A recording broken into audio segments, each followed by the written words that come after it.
హర్ష్ కుమార్ మాత్రం కాంగ్రెస్ తరపున షర్మిలను మాత్రం వ్యతిరేకిస్తున్నారు. జగన్ షర్మిల ఒక్కటే అని ఆయన యొక్క అభిప్రాయం. షర్మిలకి షాక్, షర్మిలకి షాక్.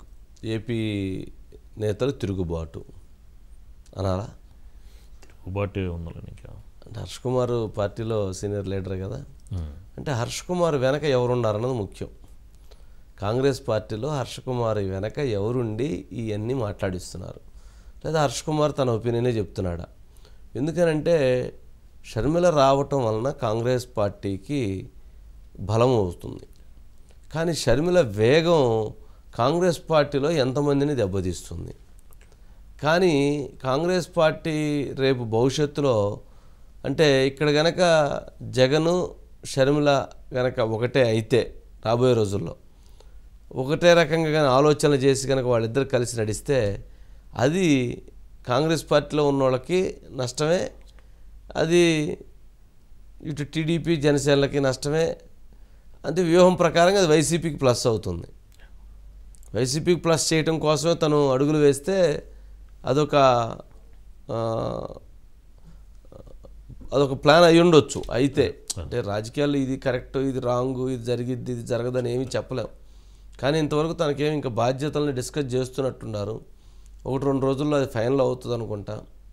అంటే తనని పీసీసీ పగ్గాలిస్తారా లేక ఇంకేదన్నా బాధ్యతలు ఇచ్చి చేస్తారా అనేటువంటిది వేచి చూడాలి. హర్ష్ కుమార్ గారు బయట ఉంది సార్, ఒకసారి హర్ష్ కుమార్ గారు బయట వెళ్ళాలి.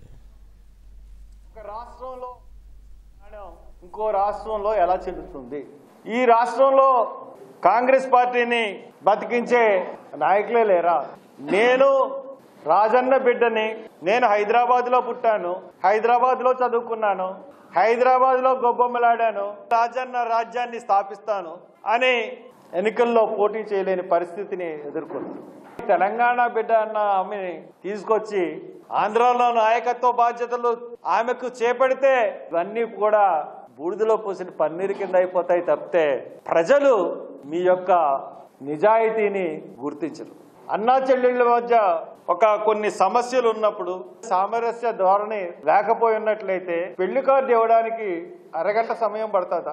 అరగంట సమయం ఎందుకు తీసుకున్నారు? ఢిల్లీలో ఏం మాట్లాడాలి, ఢిల్లీలో ఎలా మెలగాలి, అక్కడి నుంచి ఏం హామీలు తీసుకోవాలి అన్నది ట్రైనింగ్ ఇచ్చి పంపించాడు జగన్మోహన్ రెడ్డి. నేను మోడీని చూసుకుంటాను, నువ్వు సోనియాని చూసుకో.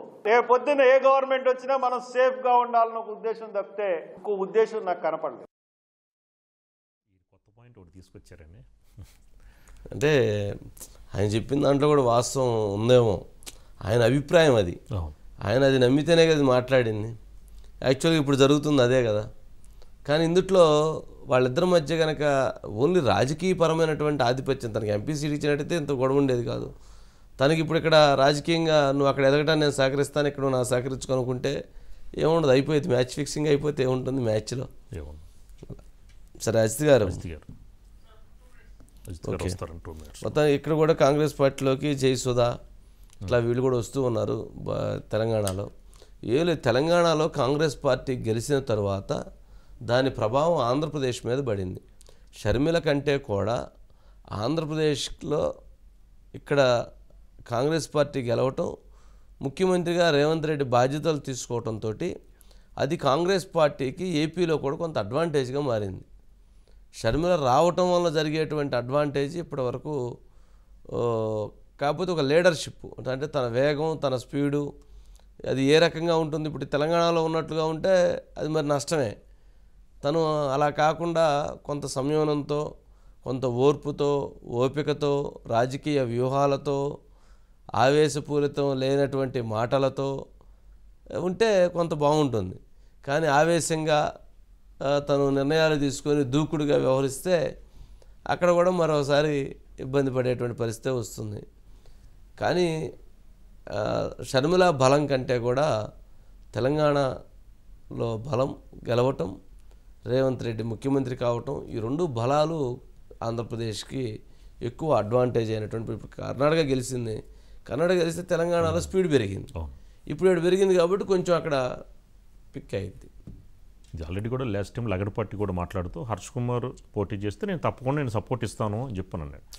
ఆయన ఉద్దేశం మరి ఆయన వచ్చి మాట్లాడిపోయిన తర్వాత హర్ష్ కుమార్ అంత ఘాటుగా స్పందించారంటే మరి హర్ష్ కుమార్ వెనక లగడపాటి రాజగోపాల్ ఉన్నారని అనుకోవాలా?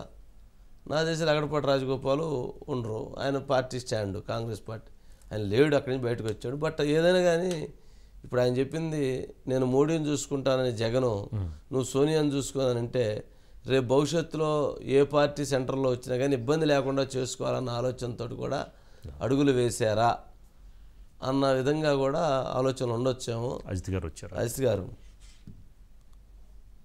గారు హలో 1 2 3. మరి ఇలాంటి పరిస్థితుల్లో మరి ఏంటి మరోసారి ఏపీ ప్రజలు మరి కాంగ్రెస్ని ఎక్కడుందిలేండి 1%, మా అయితే ఇంకొక 2% పెరిగిద్దాము, కానీ అంతకంటే ఎక్కడొస్తుంది? గెలుపు దాకా రావాలంటే చాలా కష్టం. కాకపోతే ఏంటంటే ఇప్పుడు వైసీపీ సీట్లు పోయేటువంటి వాళ్ళు కొంతమంది కాంగ్రెస్ పార్టీ పోవటం వల్ల కొంత బలం ఏర్పడుతుంది. ఇప్పుడు మరి కన్ఫ్యూజన్స్ ఉన్నాయి, చాలా కన్ఫ్యూజన్స్ ఉన్నాయి. ప్రజలు ఈసారి అట్లా ఉండరు. ఈసారి ఉంటే వైసీపీకి ఉంటారు, లేదంటే టీడీపీ జనసేనకు ఉంటారు, అంతే. పెద్దగా పార్టీలన్నింటినీ స్వాగతించి వినటానికి మనం మీడియా చూపించేది కాబట్టి వినటానికి చూడటానికి అంతవరకు ఉంటారు. ఓటింగ్ దగ్గరికి వెళ్ళినప్పుడు గెలిచిద్దా లేదా ఆ పార్టీ, ఏదైతే ప్రధాన పార్టీల మధ్య ఉండేటువంటి పరిస్థితి ఉంటుంది. అజిత్ గారు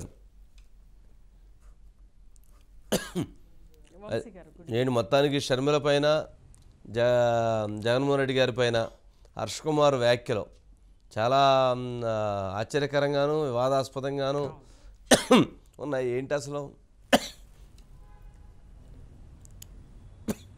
వంశీ గారు ఎందుకో మొదటి నుంచి కూడా హర్ష కుమార్ షర్మిల రాకని ఆయన స్వాగతించట్లేదు. పైపెచ్చి ఇద్దరిని కూడా ఒకే ఘాటి కింద కట్టేస్తున్నారు. వంశీ గారు గతంలో కూడా మాట్లాడారు కదా, వైఎస్ కుటుంబానికి ఏమన్నా కాంగ్రెస్ పార్టీని రాసిచ్చారా అని చెప్పారు కదా వంశీ గారు.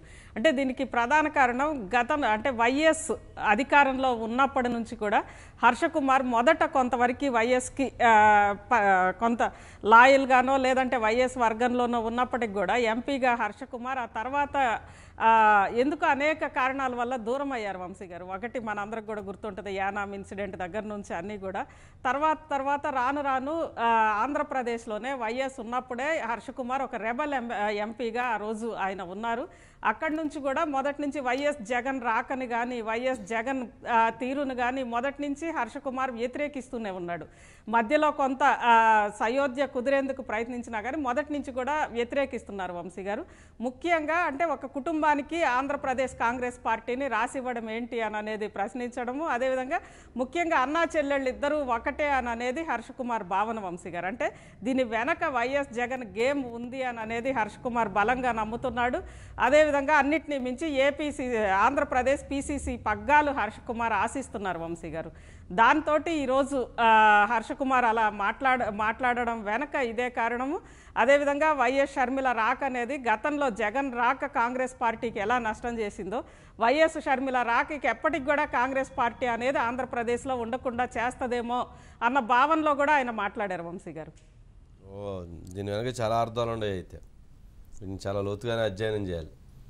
అంటే కాంగ్రెస్ పార్టీ ఆల్రెడీ బాధ్యతలు అప్పచెప్తున్నట్లున్నారు కదా షర్మిలకి.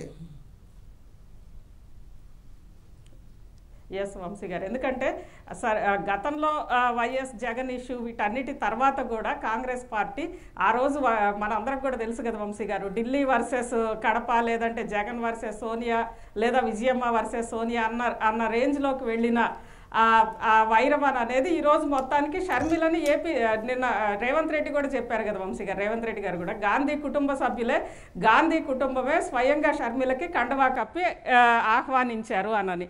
అంటే ఇక్కడ ఒక్కటి వంశీ గారు, వైఎస్ జగన్మోహన్ రెడ్డి గారు కాంగ్రెస్ అందరికీ తెలిసిందే, కాంగ్రెస్ ఓట్ బ్యాంక్ మొత్తాన్ని కూడా వైఎస్ జగన్మోహన్ రెడ్డి గారు తీసేసుకున్నారు. అది గతంలో 2014 తర్వాత జరిగిన ఎన్నికలు అనేకం దాన్ని ప్రూవ్ చేసినాయి. నందిగామ దగ్గర నుంచి అనేక బై ఎలక్షన్స్లో కూడా ఆ ఓట్ బ్యాంకే ఈ ఓట్ బ్యాంకు, ఈ ఓట్ బ్యాంకే ఆ ఓట్ బ్యాంక్ అనేది ప్రూవ్ చేసినాయి వంశీ గారు.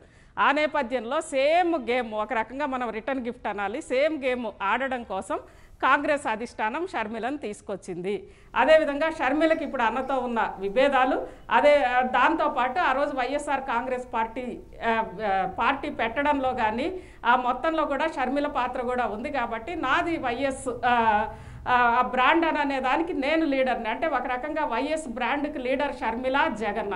ఈరోజు వైఎస్ బ్రాండ్కి సంబంధించిన ఒక ఆధిపత్య పోరు ఇద్దరి మధ్య స్టార్ట్ అయింది అనుకోవచ్చు వంశీ గారు. అంటే ఆస్తుల పోరు దగ్గర నుంచి వైఎస్ బ్రాండ్కి సంబంధించిన ఆధిపత్య పోరు స్టార్ట్ అయింది. అది కుటుంబంలో స్టార్ట్ అయింది. కుటుంబంలో ఒక గ్రూప్కి షర్మిల నాయకత్వం వహిస్తున్నారు, ఒక గ్రూప్కి వైఎస్ జగన్మోహన్ రెడ్డి గారు నాయకత్వం వహిస్తున్నారు వంశీ గారు. దానికోసమే ఆంధ్రప్రదేశ్ అటు కాంగ్రెస్ పార్టీ కూడా ట్విట్టర్లో క్లియర్గా పెట్టింది వంశీ గారు. వైసీపీ జెండాని కండువాని వైఎస్ కప్పుకుంటూ ఇది ఫేక్ అని చెప్పి, కాంగ్రెస్ జెండాని వైఎస్ కప్పుకుంటూ ఇది రియల్ అని చెప్పి ఈ మధ్యనే ట్విట్టర్లో కూడా పెట్టింది షర్మిల రాకకి సందర్భంగా వంశీ గారు. అంటే ఈరోజు వైఎస్ లెగసీకి షర్మిల, జగన్ ఇద్దరిలో లీడర్ ఎవరు అంటే ఈ రానున్న ఎన్నికల్లో ఒకవేళ షర్మిల పెద్ద ఎత్తున షర్మిల నాయకత్వంలో కాంగ్రెస్ పార్టీ ఎక్కువ శాతం వైఎస్ ఓట్ బ్యాంకును గనక కాంగ్రెస్ వైపు కనీసం 3 నుంచి 4% తీసుకువస్తే ఒక రకంగా షర్మిల గెలిచినట్టు వంశీ గారు. కాదు, షర్మిల రాక వల్ల కూడా YSR Congress party vote bank గనక చెక్కు చెదరకపోతే జగన్ గెలిచినట్టు వంశీ గారు. ఇక అంతకు మించి హర్షకుమార్ ఏమన్నా, ఇంకొకళ్ళు ఏమన్నా లాస్ట్కి తేల్చేది మాత్రం ఈ ఫలితాలే వంశీ గారు.